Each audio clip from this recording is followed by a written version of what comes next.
Il y avait pas mal d'oiseaux dans mon jardin et je les observais à la jumelle et puis je me suis dit ça serait sympa que je capte certaines attitudes que je ne voyais pas à la jumelle. Ça se passait tellement rapidement que je n'arrivais pas à le voir, quoi. Et la photo a cet avantage sur le film ou sur l'observation, c'est qu'on peut capter des instants qu'on ne voit pas bien.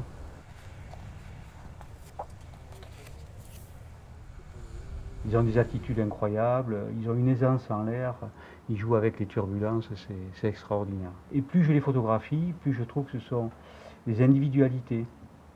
Ils ne fonctionnent pas que par espèce, mais ils fonctionnent aussi en être individuel, avec une personnalité particulière pour chaque individu.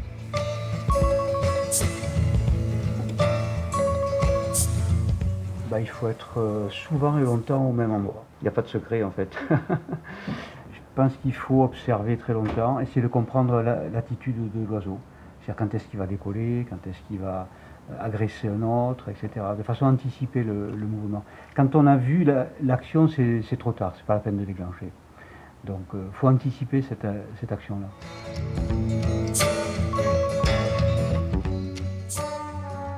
Les gens sont habitués à la couleur avec les oiseaux et très souvent la couleur elle détourne le regard de l'essentiel de la photo.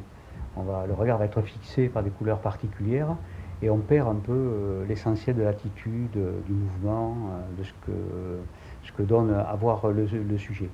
Donc j'ai choisi le noir et blanc pour ça, pour diriger le regard sur l'essentiel.